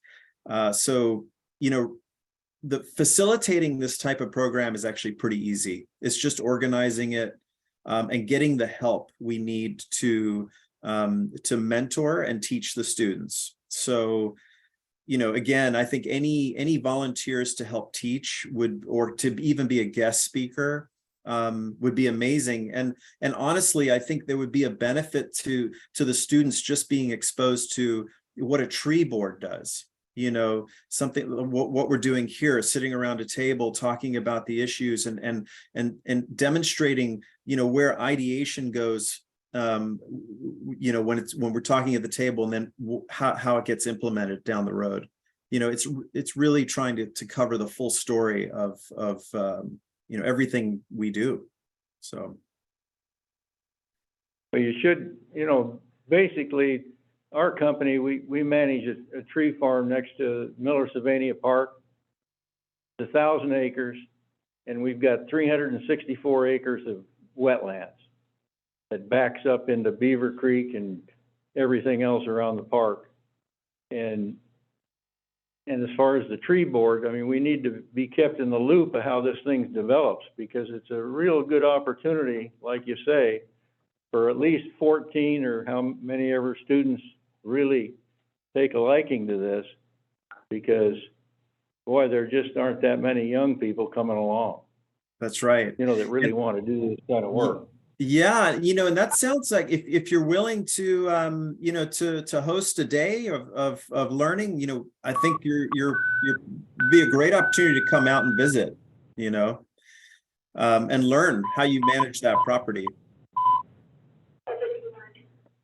Now, we've been involved in that particular tree farm since the Columbus Day storm. Wow, And that was in 1962. nice. And so it just shows, I mean, you've got the park next door that does nothing except just lets the trees fall down or whatever. And then you've got this managed piece right next to it. Yeah, And so it gives them an opportunity to look at both situations. So, yeah, just keep us in the loop, because, boy, I would love shouldn't that. be any problem. Yeah, that sounds like an amazing opportunity. I'll be working with Alyssa, you know, given that she is the kind of the pass through for all of this and helping manage all the information and coordinating all this work. So yeah, Alyssa, you and I can, you know, we sit right next to each other, so we're we're going to be talking a lot. Yeah. But thank you for the opportunity, you know, to get involved and to present this to you. I'm just learning as I go. You know, this is a new development. We literally set out on this journey, what, maybe 3 weeks ago, and so yeah, we're pulling this together quickly. So, yeah. Good job, Grant. Yeah, It's the thank kind you. of thing that's really needed. Yeah, absolutely.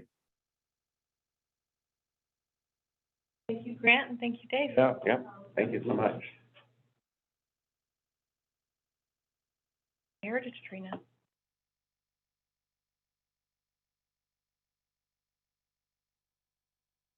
Jim, do you want to, Jim, this is your Walmart tree. Walmart tree, there's a stereo, you know, on the edge of the Walmart parking lot that you drive past going down the Rock Road. Been there forever. Mary McQueen owned that property before. She worked for me at the nursery. Oh, my God. And tree's beautiful. We've built parking lots and roads around it for years, kind of like the tree here at the airport. And my understanding is it is on city property. That was something we had to check on. There's been some messing with the elevation of the soil, and tree expert's been out there. You probably read his report saying we need to pull that soil away from the roots and the trunk that's been added since the development of the Walmart parking lot. Keep the tree in good shape. Classic, beautiful. There probably were 50 more of these trees within a half mile, and there's one left. So nominated to keep it a little more protected than it has been. I second the nomination if that's what the process is. We just make a formal motion to approve that tree as a heritage tree. Seconded by Brent. All those in favor? Aye. Hi. Opposed? They had some, Were you in opposition, Tanya, or? I was just delayed. No, I. My favorite. well, no, they just had some trouble, you know, with because the cemetery, the old cemetery, you know, is on that curve. Yes. And so that's why between the tree and the cemetery, Right. I don't know really what happened on the cemetery side. Yeah, they did? Yeah. Okay. And that's why that tree's still there. And the tree board had a history in saving that tree, just FYI. So if you wonder, yeah, if you go back a few years. I'm just curious, who can do this, remediation work that's being suggested by the consulting arborist? Is that city staff that will take that on? So I've, communicated this to our transportation and engineering department, which handles the street trees. They will be hiring a contractor to do the trimming part. They don't have the equipment to do the trimming that was required, but they are working on doing the, removing the material as suggested, at the base of the tree. They're going to be doing by themselves. I would suggest the consulting arborist be on site during that process, just to make sure everything's followed according to the guidelines. Because you can't undo it, you know, if something goes wrong, you can't really undo it, so it's better to not do it wrong in the first place. So, I will, try to coordinate that. The moment I got this report, I sent it to the engineering department, so I'm not sure if they've done it yet or not. Oh, If they haven't, then I'll make sure that we go about that with Kevin. I also just like to say they've planted, our native snowberry under there, so I think even this little island is a good model of a snippet of our native ecosystem, even in the core of our urban setting. So the Gary Oak and the snowberry, I think is, because there used to be Scotch broom in there, and they're getting the tree board worked really hard to get the Scotch broom out, and then planting with a native understory shrub was, I think, a good model. Well, it's been busy over the 28 years of the tree board, haven't you? And Jim, do you know about the tree north of there, behind the, Walgreens, by the DOT testing lab? There's another Gary Oak just. yes. Yeah, are you on the mission to get that one nominated? Yay. And I know of three more in the, Yeah. that aren't on our inventory. And how, I read the report, but how old approximately did they think this one was? 150 to 180. Okay, thank you. I wonder how old the ones at Fred Meyer are, especially the one, I actually have Mother tree. those already. I didn't quite realize that we didn't have the landowner support when you sent it to me, so Oh. I just sent him to go boot. Perfect. So I have that. Oh, we have the consultant's report, nice. I've always wondered how old that was. One's over there. Is this a report on both trees? He only looked at one. So when you get the landowner, I'll make sure that, And actually, I remember now that he didn't put the age in the memo, and I had to email Is this the bigger tree or the smaller tree? I'll bring this forward when it's Okay, all done, and we have everything. it's more official. A little Yeah. smaller. Okay. There's the two, once we get the landowner approval, and we'll have the form, that way it's sensible. After Jim has put in all that hard work to get the approval. So this then just goes to council, right? And Yep, they'll so I will- officially, Now that you all passed a motion, I will put it on the next, city council agenda. It'll go on their consent agenda, and they'll vote. Are most or all heritage trees nominated by the board? No. So, Okay. Yeah, heritage trees can be nominated by Tumwater residents, city staff, or the tree board. Recently, Jim has been on a streak. I nominated the two before that, but then the one prior to that was a resident. We had two others that were nominated by residents that we've tabled until we get more information. There were maybe 5 or 6 that were designated before there was actually a section of code to create the program, in which case they got certificates, and I just have, the records have been destroyed since then, so I have very little information on it besides the trees that exist. Then it's mostly have been tree board. There's been a handful that have been from residents and some by staff. 2 months ago, you shared with us that the sycamores at the DOT property on Capitol Boulevard may be threatened, they're already heritage trees, by the cul-de-sacs and stuff that is now being developed. That's the London plane trees. Yeah, those, have that been resolved? Trent actually is the one who told me that. yeah, I think I mentioned that because our office did the planning on it, but, I think Tumwater did the original. But they're gonna widen that road. I think they're gonna go. There's one that's not Well, by the there's one road, maybe way in we the can back. save one. You know, But I think the ones all along the road are the heritage trees, I Oh. believe. Yeah, I think so. Or in the front and then the So cedar. it might be, I mean, I'd be interested to see you know, what impact does designated a heritage tree have on the process? It was only recently that we improved the way that our community development department sees the data on the heritage trees. When you all requested that map, and we went through that process, they had been looking at a point of interest map, which was not the data that was being updated with the new heritage trees. So now they have better data to cross-reference when they're looking at plans. I'm not sure what might have, I don't think that anything really fell through the cracks during that time. There was a long period of time in which case there weren't new heritage trees, a couple of years. We had the bush butternut in 2018, but then everything else was like 2001 before that, so some time. So hopefully that didn't get overlooked because of that data inconsistency, but now it shouldn't moving forward. Now they have the heritage tree data points, not the point of interest, and that gets updated the day after city council approves the heritage tree, unless I'm sick. Does the state still own that property? Oh, do they sell it to someone? I'm not sure what's going on with that. I don't think we own it, no. They still, I think, got some mitigation to do on that property before it gets, concerns there, I think, so. So what's the long-term plan for the property, or who knows at this point? Don't know, good question. The same fate as the brewery or something like that, it sits there for a while and until somebody wants to, Invest in it, huh? Yeah. fortunately. Private real estate though. Yeah, yeah.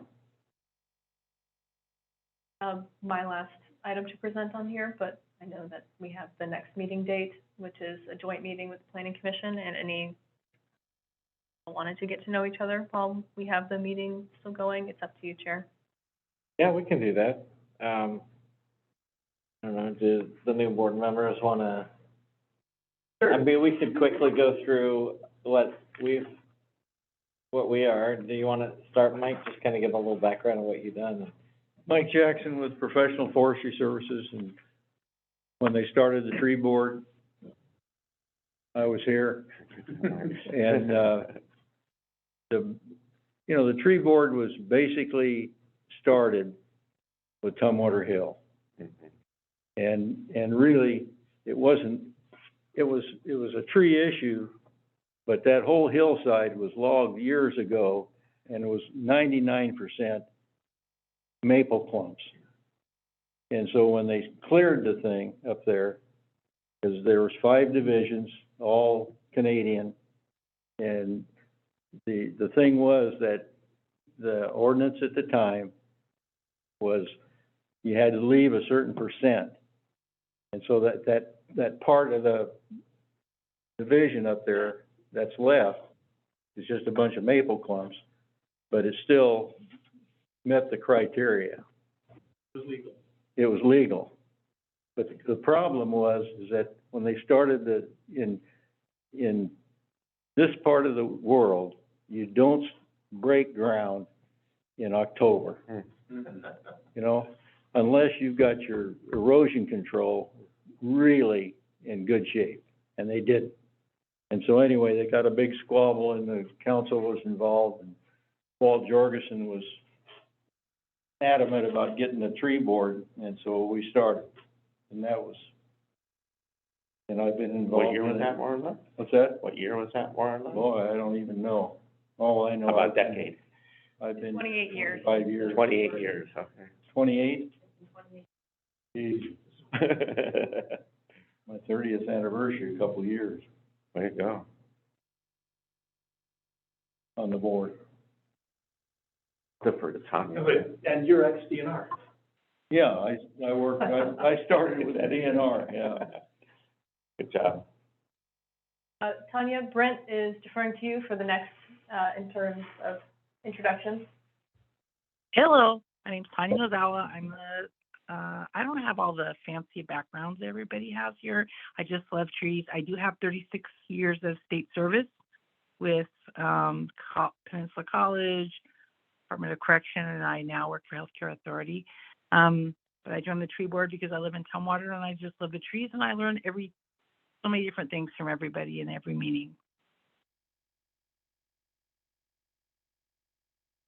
I'm Brent Chapman, I'm the horticulturist for the State Capitol campus, and this is my second round of working with the tree board. So I always get involved when we're reviewing the ordinances for some reason. Yeah, right. And I was actually the chair when we reviewed the ordinances the first time, but we're doing it so much better this time with consultants and staff, and so it's super exciting to be involved again for the second time, looking at them comprehensively with better community stakeholder input. It's just a really a better process this time around. So yeah, it's good to share personal passion as well as technical expertise for the issues that come before the tree board. You come from Florida. I moved here from Florida. I'm originally from the middle of a cornfield in Illinois, so any kind of tree seems like a really cool thing to me from Illinois. Yeah. And then I was in Virginia in between all that. So it's been really educational and personally rewarding to live in different geographic and cultural regions of the country and look for similarities and differences. Wonderful. Hi, I'm Brody Cobalt. I'm new here. Let's see. I have an environmental studies background. I'm originally from Michigan, so I did my undergraduate at Michigan State, got an environmental studies degree, spent some time working for the Forest Service, fell in love with forestry and all things trees, so I got my master's in forestry at Michigan Tech. I spent a little bit of time as an arborist back in the Midwest before moving out here and beginning my career with the DNR. I started out planting baby trees, lots and lots of baby trees down in Lewis and Pacific counties mostly. I transitioned up to Thurston County and I worked as a timber sales forester in the Capitol Forest for several years. And then I was the legislative coordinator for the Department of Natural Resources, shepherding bills through the legislative process on the agency's behalf. I now work as the recreation policy manager for the DNR. I also, because trees are my passion, I started a small business in Tumwater, salvaging urban trees and turning them into furniture. I sell live edge slabs and dimensional lumber and operate a sawmill on my downtime. So I was really, really glad to learn about the tree board, and I'm very stoked to be here and be part of the conversation. And where do you get your wood? Mostly from arborists, some from Brent now, hopefully, next month, getting a beach. Not Brent personally, Brent, at the That's right. Capitol. From the Capitol campus. So we get our wood from all over, but it's trees that. We might have sycamores in your future, or lemon plant trees. Sounds great. I'm in. So yeah, we only salvage trees that had to come down for, an urban forestry related, concern, and we give them a second life. Yeah. Go ahead, John. Jim Cedar, I've been on the tree board 4 or 5 years, I think. Passes quickly. Yeah, I've been back in the country 8 years now, so probably 7 years, something like that.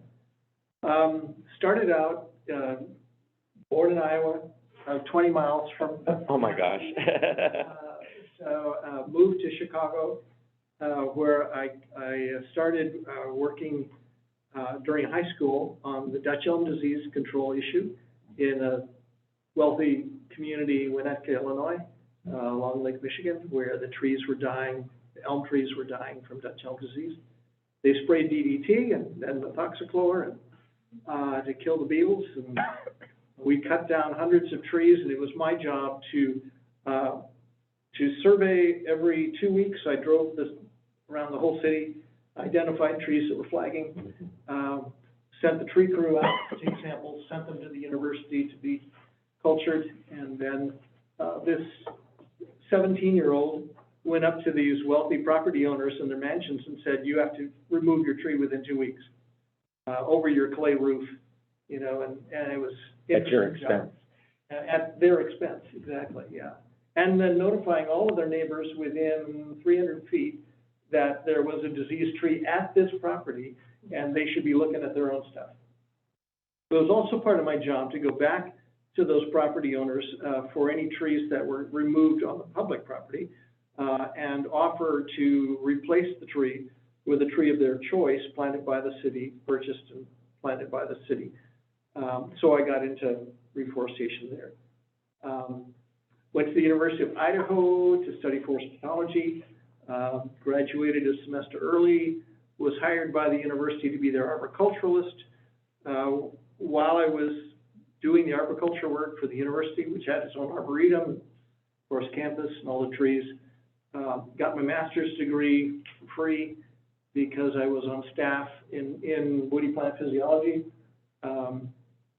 And then was hired here by the Department of Natural Resources to build and start their container seedling program at the Webster Nursery.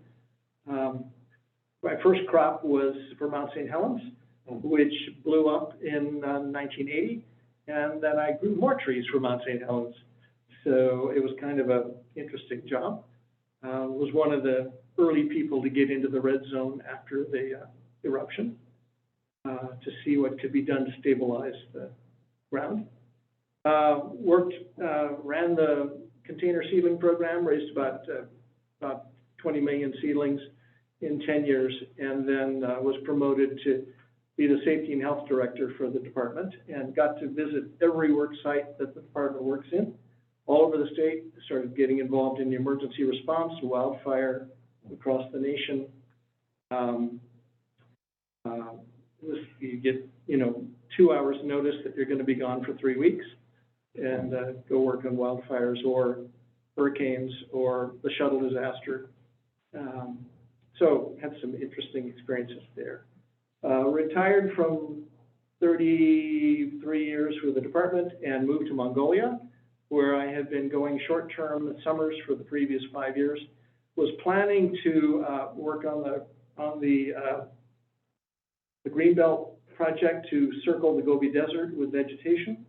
That's what I was planning to do, but after a year's language study in the capital, Ulaanbaatar, they asked me to work with coordinating the organization I was there with the UN and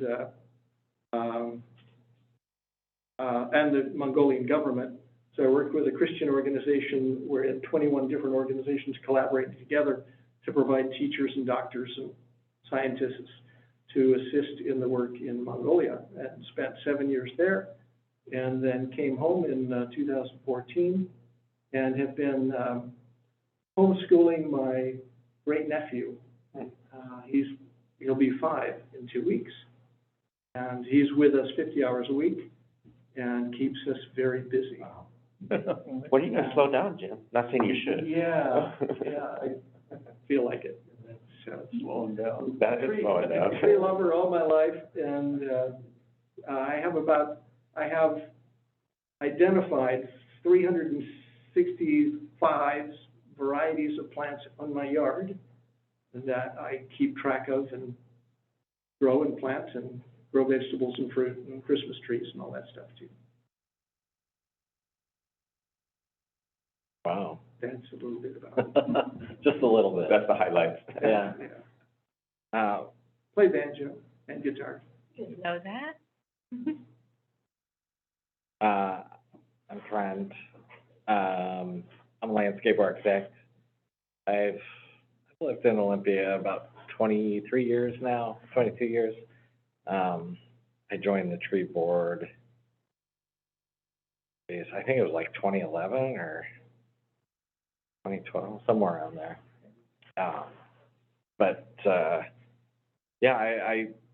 live in Tumwater. I work in Lacey. I still work in Olympia. So, but I also do projects all over the place. I'm licensed in 5 states, and we've done projects in California, and we just finished one up in South Dakota. So, I get I plant a lot of trees in my designs, and I enjoy trees. I'm not quite as big of a gardener as Jim, but I enjoy doing what we do. I like the policy aspect because it's something we work with all the time, trying to figure out what the city wants and designing our projects around that.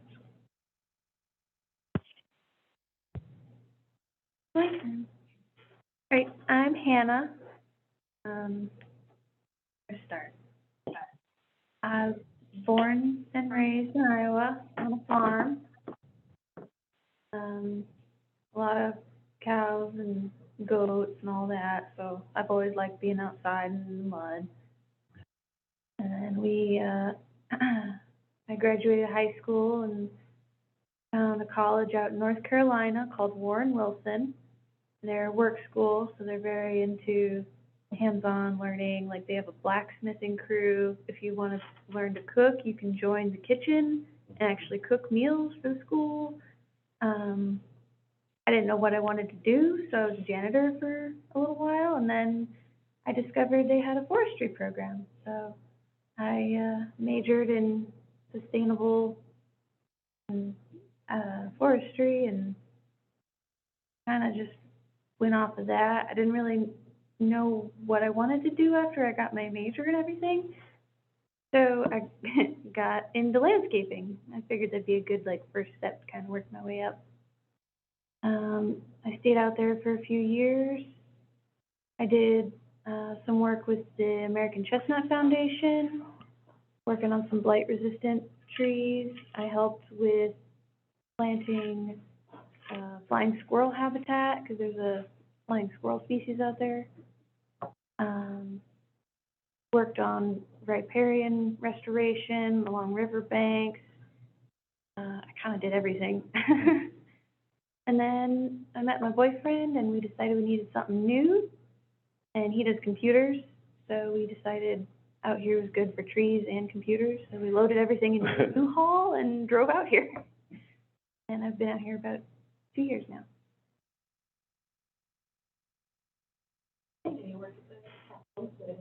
Oh, yeah, I got a new job at the Capo. I do landscaping there. I see you all the time. Learning about the Olmsted legacy, right? Mhm. Frederick Law? What's that? Frederick Law instead? Yeah, his sons, yeah, by the Capitol campus, or at least supervise it. They have other people do the work. Oh, yeah. And that to life. Yeah, they're the ones that came up with the lake that is failing it. The lake? Yeah, right? The estuary. No, they didn't The design the lake? In the fifties, they did their design work in the twenties. I thought that was. A junior then? And Alyssa, introduce yourself. Sure, I wasn't sure. I'm not a tree board member, but I am a City of Tumwater employee. I am the staff liaison to the tree board. I'm the sustainability coordinator for the city. I think of my tree-related background. My dad was a science teacher. My mom was an environmental activist, and she organized Earth Days every year of my life, which always included massive tree plantings, and we would get plugs that we would store at our house. Whatever we didn't give away to folks at the Earth Day events, we would then go kind of guerrilla garden on the spoil islands of the Indian River Lagoon. I'm originally from Florida. I majored in environmental studies at Florida Atlantic University Honors College, focusing on food justice for my undergraduate thesis, and then took a couple of years off. I worked at a nonprofit as an AmeriCorps Vista, and then got hired on full-time there to start and manage a 10,000 square foot organic community garden to serve our clients at the day labor center. They were mostly undocumented Mayan immigrants who had high rates of diet-related disease. So I got to develop that community garden and work in it, and it was wonderful. I ran off to try and work on farms in Western North Carolina, where I worked under a farmer that also went to Warren Wilson College. When I was there, it was the time in which they were starting to take down all the hemlock trees because of the woolly adelgid, and watching that happen. Some of the woofers, I was woofing. It's Worldwide Opportunities on Organic Farms. It's a work share thing. A lot of the woofers that I was with were also working for the Forest Service, removing the hemlock carcasses. I went to get my master's degree in geosciences, human environment sustainability focus. It was called geography when I started, but they changed.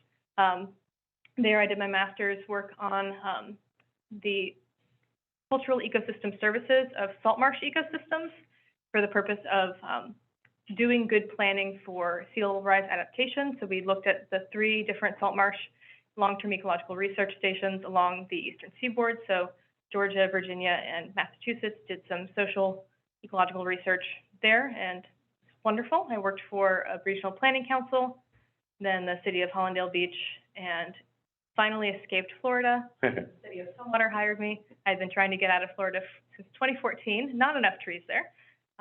Most of the green space is golf course, and palms don't really provide shade, nor are they trees. So I'm much happier out here. Just a big giant grass. I'll never forget in my undergraduate year of college, we had these great scrub oaks that were in the courtyard, and everyone enjoyed the shade.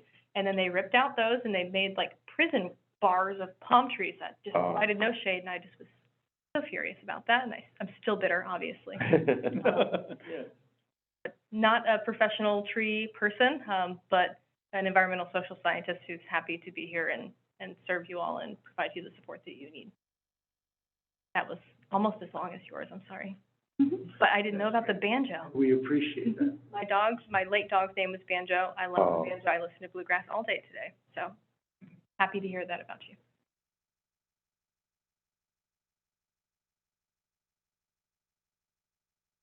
Board members have any questions?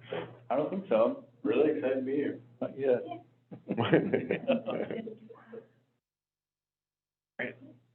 Okay, well, if there, let's see, we already went through our next meeting. If there's no other information, I guess we can file a motion to adjourn the meeting. All those in favor? Aye. All right, those, none opposed? Okay, Aye. meeting adjourned. I want to say that the meetings don't normally last until 9, but they do. They usually do. Sounds great. And it's so nice to be in person again. I mean, it was nice to have the virtual option while we were holding in place, but. You want to talk about Arbor? Sure. Hannah, if you want to talk about Arbor. I had my undergraduate internship with, with IFRS at UF. Oh, okay. Position. I just want to bring work. And, there's a park down by the water called. And I did my master's at Virginia Tech, so that's. Canopy there.